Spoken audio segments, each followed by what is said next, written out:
Shalom everyone, Yahweh bless. And for those of you who are new, welcome to my channel. I hope you enjoy the content. So I wanted to address this comment right here because I think it's important.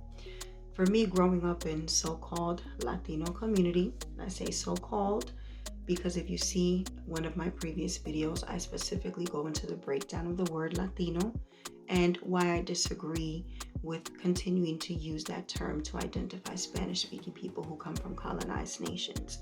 I will use the term, you will hear me say it often, because it is a recognized term in academia to label us as a people, especially in the United States. But when you get a chance, definitely check out that video. I think it's worth taking a look at.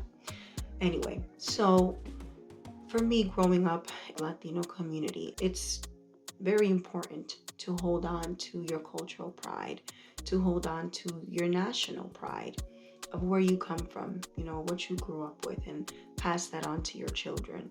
And it's definitely, you'll see people who just, I don't want to be like white people. I'm not white, I'm not black, I'm not this, I'm not that. I'm Dominican, or I'm Puerto Rican, I'm Peruvian, I'm Panamanian, I'm Cuban, etc. Whatever the case may be. And there's nothing wrong with cultural pride. We should all have cultural pride. I think that's a special and powerful thing, right?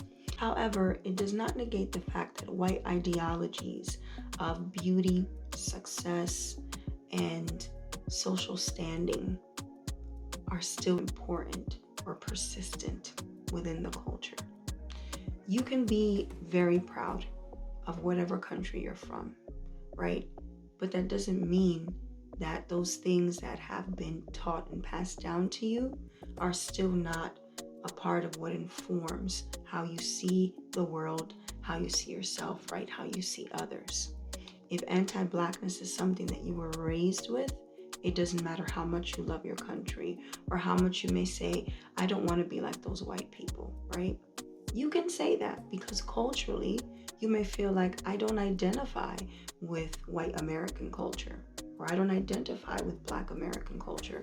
Those things can be absolutely true.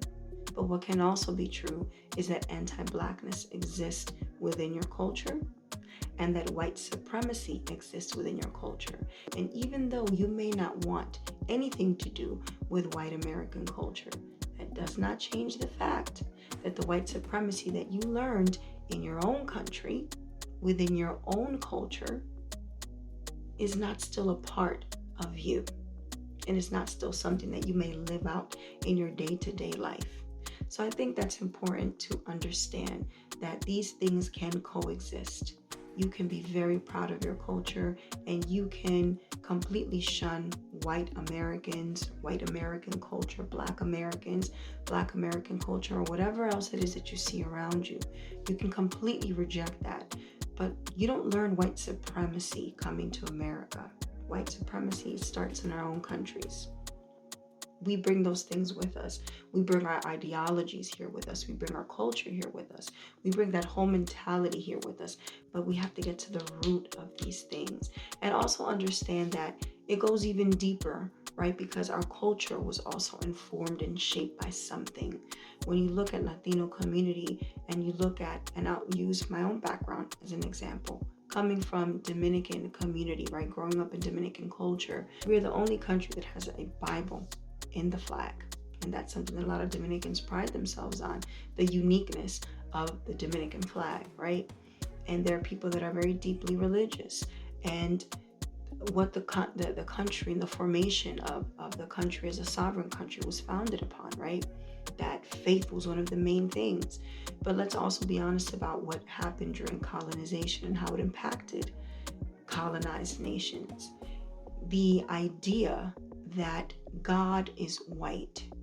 That is where white supremacy began. That is the introduction of white supremacy into these nations, is the ideology that God is white. Therefore, whatsoever is akin to whiteness is better, it's greater, it's more pure, right? It's more beautiful. It's ingrained. That gets deeply ingrained into people. When you look at Catholicism within Latino culture, you will see that all of the imagery when it comes to depictions of major figures within the Christian church All of these people are painted in the image of whites.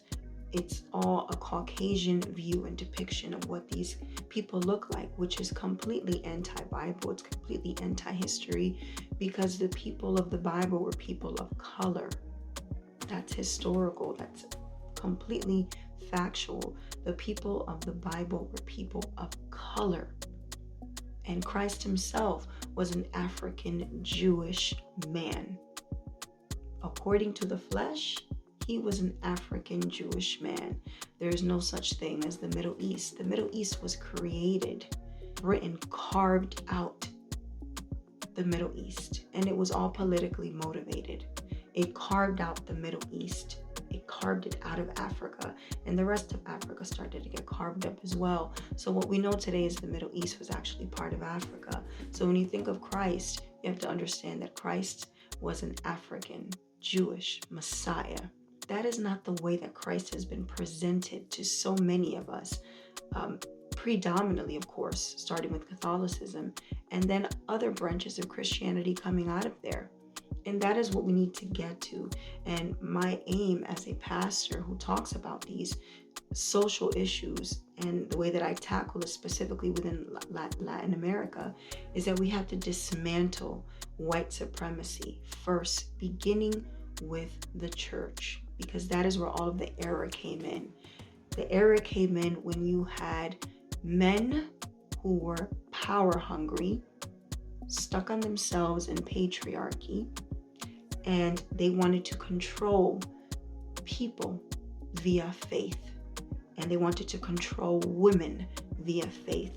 And so they corrupted the gospel in order to present it to people in a way that they felt that everything that is white is supreme, right? Whatever is white is supreme because God is white, right? So there's levels to this conversation that we cannot ignore and that we need to address, because that is how we begin to break these things down. We have to go to the root of it. What is it that informs culture?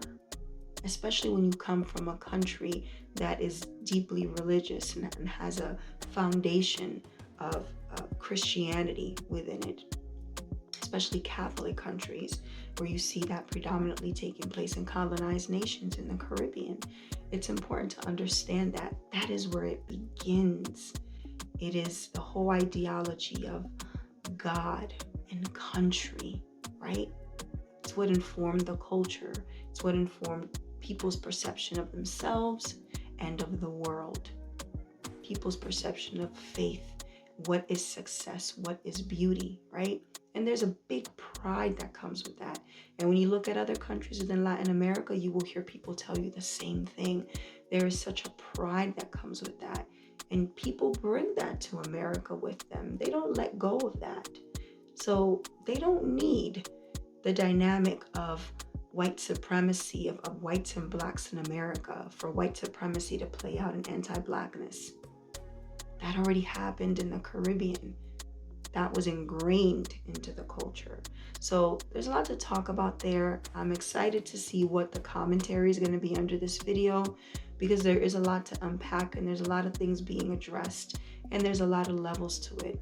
But we need to go there because the conversations are necessary and the conversations are healing if you allow them to be.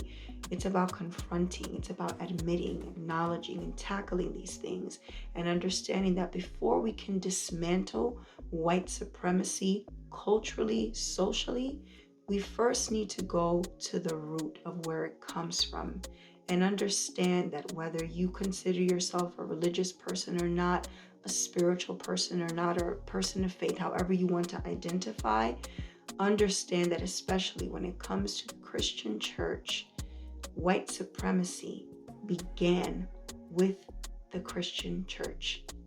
That is where the ideology of God is white comes from, and it trickled down into everything else. And it's something that we need to talk about if we're ever going to get anywhere. So I hope you enjoyed this video. Hope you enjoyed the conversation. Yahweh bless. Take care. Shalom.